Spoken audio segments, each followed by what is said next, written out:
IDP Singna Phangba Yaba Khudong Chaba Sing Amadi Chief Minister gi Hakshel gi tengbang scheme gi Makhada Piriba Khudong Chaba Singi Matangda awareness camp ama Moirang leiba Mukta High School da hangba relief camp da pangthokhre relief committee Manipur amasung Mukta High School relief camp committee na Singna pangthokiba thauram adugi sarukama oina hosem loba class 12 ke examination da art stream da Manipur pumbagi oina taret suba position lawrakraba Raj Thodam okpagi thauram amsu pangthokhi Raj Thodam lana sina maram oiraga Churachandpur Salem Vengdagi lanjenaraklaga relief camp da leribane thauramada relief committee Manipur ge chief coordinator Bon Khurai hai Thanga ACG Manung Channel relief camp Makhada awareness freedom labatungda Mukta High School da hangba relief camp ta laktuna awareness pibane awareness aduda Cmht card sizinabagi mawung masina piriba kanabasing IDP Singi package masigi wangmada ana ayek yawrakpada tawba yaba thabak na chingba tongan bahiram kayagi matangda miyamda wakal tahalli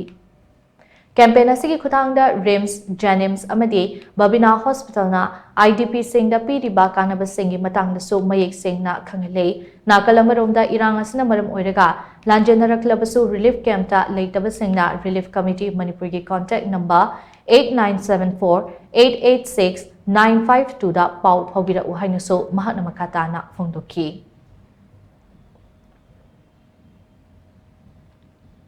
Cmht card PMJ wise kumai sinagani aduga hariba packaging si karino kuna nongda legadaba aduga package ki keno sina khudong chaba sina karino package da kargumba laying siga sanarak tagadi akuna kaidogani hariba lak manga si masi akoi loige tawragadi akuna kanagi through da haijaraga paisa ji nigani aduga hariba sidagi mu hendoga henna masidagi khudong khiba khogi laina chawkhlagadi harvising se koi prime relief fund akoi kumai logadagi akoi gi awareness ni aduga hojik kumai tawdana koina jenims na rims na adagi Size Ostana, who IDP da, who Piriba Khudong Chaba, Babina de Piriba Khudong Chaba, Kumaino Fangani, Sigi Matangani, Aduga, Zizik, Ikoina, IDP Amoina, Ikoina Maiju Sakrava, Aduga Yumju Sakrava, Amana, Manipuri, Tabaksang Bazi, Koi, Maramaduna, Koi, special privilege, Pibu, Aina, Koi, Hongjam, Samsinava, Koi, awareness Torapani, and Hozik, Ikoina, Pamisi, Koi grievances, Selama, Hangadavani, Madam Dirzi, Koi Mapong Karada, IDP, Wangam, Latava, Aduna, Mapoma Pongi Zinguna, Aduna, Koi, Awabazing, Masi grievances, Selama, Tamaga, Koi Kumaina, Awako, Kadaki, Hybrid Atangani.